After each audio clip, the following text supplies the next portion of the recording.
Whether you're looking to customise your ride or simply looking to fix a broken tail light, then these small aluminium billet number plate lights could be just what you're looking for. They're fairly cheap, easy to install, so let's get to it.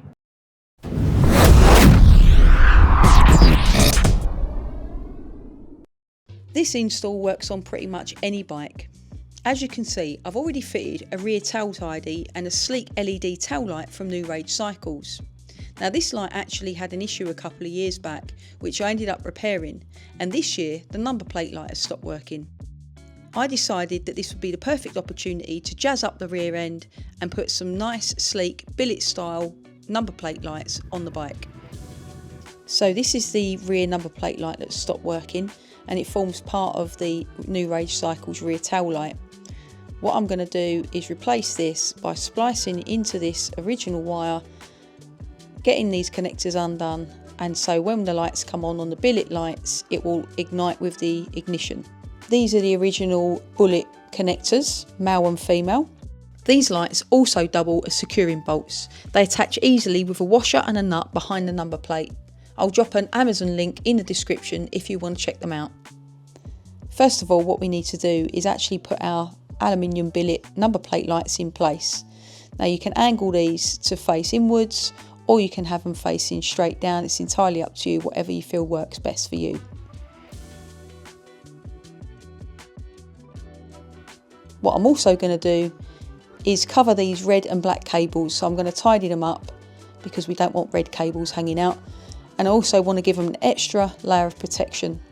What I've got here is a selection of heat shrink tubing which will add an additional layer of protection against the wires, and what I'm also going to do is add some protective wiring loom tubing around those cables to just tidy up that whole area.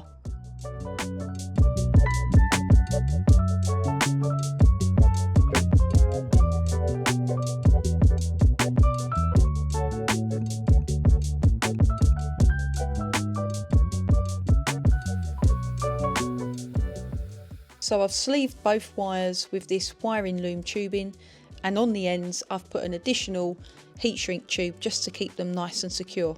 So these are the replacement bullet crimp terminal connectors that I'll be adding to the wires. Because we've now got two wires, what we need to do is make sure that we put our two positives into one connector and two negatives into the other connector. The good thing about these connectors is that if we ever need to remove the lights or replace the number plate, they can simply pull apart.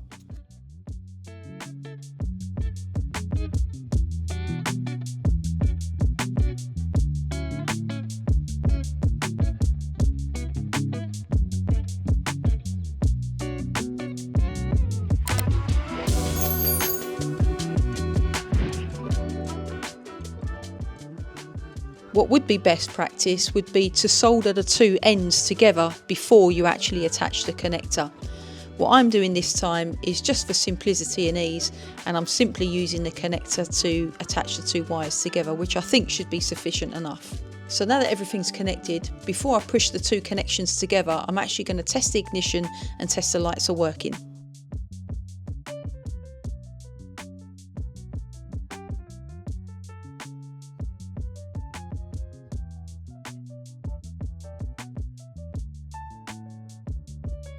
To keep the connections protected from moisture and looking tidy, I wrap each connection individually first, and then I wrap them both together with the electrical tape to keep everything secure, neat and tidy.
Now there are quite a few options out there when it comes to number plate lights, depending on your style and your budget.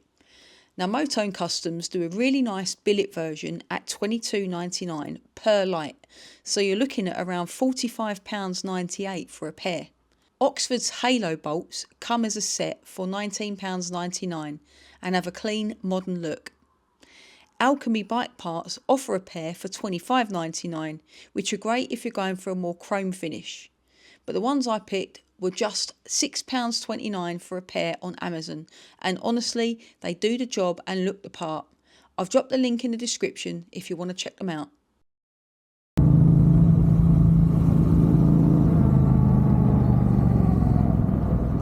Here are the tools and bits that I use for the job.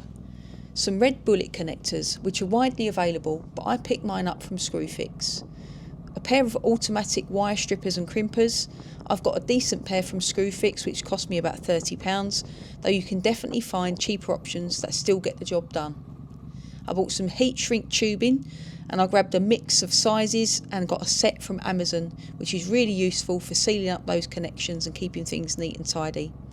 And that wiring loom tubing, also again from Amazon, which comes in various sizes and helps again to keep things neat and tidy and protected, and all at a low cost. One tip I would say is if you're fitting these lights on a twin engine motorbike or anything with a bit of a rumble, use spring loaded washers behind those bolts and it will keep everything nice and secure over time. I hope you found this video helpful. If you did, feel free to like, share and subscribe to the channel. It really helps me out. That's all from me for now, and until next time, all that's left for me to say is safe riding, safe driving, happy adventures, and I'll see you in the next one.